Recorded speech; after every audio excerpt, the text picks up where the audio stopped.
নির্লজ্জ বেহায়া BJP party and তাদের দালাল কমিশন।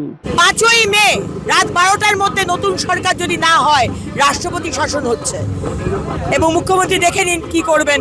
আজকে এসআইআর এর নাম করে 1.5 কোটি মানুষকে লাইনে দাঁড় করিয়েছিল। চ্যালেঞ্জ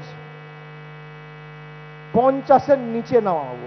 মানুষের ক্ষমতাকে বুড়ো আঙ্গুল দেখানো। 9ই মার্চ সোমবার রাজ্যে আসছে নির্বাচন কমিশনের ফুল বেঞ্চ। তার 3 দিন আগে এসআইআর নিয়ে আক্রমণের ঝাঁজ সপ্তমে তুললেন মুখ্যমন্ত্রী। শুক্রবার ধর্মতলায় ধর্নায় বসলেন তিনি। যারা বেঁচে আছেন অথচ মৃত হিসেবে ঘোষণা করেছেন, লজ্জা রাখার জায়গা নেই। মনে রাখবেন, আমরা ইঞ্চিতে ইঞ্চিতে কাজ করি, তাই আমরা খুঁজে বের করি। তাদের আমি এখানে প্যারেড করাবো।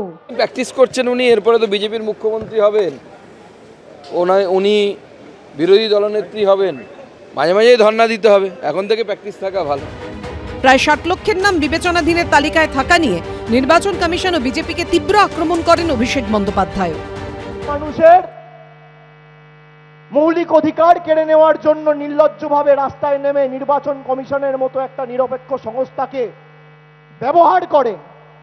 এই লড়াই তাদেরকে ছেটিয়ে বিদায় দেওয়ার লড়াই, এই লড়াই তাদের শূন্য করার লড়াই। যেভাবে ভোটার লিস্টে কারচুপি করা হয়েছে আমরা এটা ধরেছি। এসআইআর এর কেস সর্বোচ্চ আদালতে বিচারাধীন রয়েছে। শুধু নো ভোট টু বিজেপি বললে হবে না, এবার বয়কট বিজেপি বলতে হবে। এদের বয়কট করুন, সামাজিক বয়কট করুন। ভোটের মার্কেট চলে এসছে, এবার ধর্ণা দিয়ে বাজারটা গরম করতে হবে। চুপচাপে নিজের নাম তো তুলে নিয়েছেন, এবার বড় বাংলার বাকি লক্ষ লক্ষ মানুষ ভোগে যা। আমার নাম তো তুলে নিয়েছি, খোকাবাবুর নাম তুলে নিয়েছি, আমাদের ভোটের নাম আটকাবে কে? এবার মর বাংলার লক্ষ লক্ষ মানুষ আমি ধর্ণা দিয়ে তাদেরকে ম্যানেজ করবো। মুখ্যমন্ত্রী ধর্ণা মঞ্চ থেকে বিতর্কিত মন্তব্য করেন তৃণমূল সাংসদ কল্যাণ বন্দ্যোপাধ্যায়। আমি তো সেদিন ছিলাম, কি দুর্ব্যবহার মমতাদির সঙ্গে করেছে আপনারা কেউ ভাবতে পারবেন না। আঙুল তুলে মমতা বন্দ্যোপাধ্যায়কে কথা বলছি।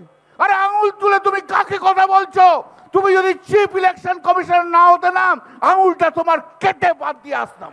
খালপাড়ের যে সংস্কৃতি তৃণমূল কংগ্রেস আমদানি করেছে পশ্চিমবঙ্গের রাজনীতিতে, এই সংস্কৃতি এই ধরনের জিনিসপত্রেরই কথা বলে। যে সাংস্কৃতিক পরিমণ্ডলে ডক্টর বিধানচন্দ্র রায়, প্রফুল্ল বাবু, অচিন্ত বাবু এবং বাকিরা সব কাজকর্ম করে গেছেন, ওই একই চেয়ারে বসে একজন খালপাড়ের সংস্কৃতি আমদানি করলেন এবং তারপরে তার উত্তরসূরিরা ওই খালপাড়ের সংস্কৃতিকে আস্তে আস্তে এগিয়ে নিয়ে যাচ্ছেন।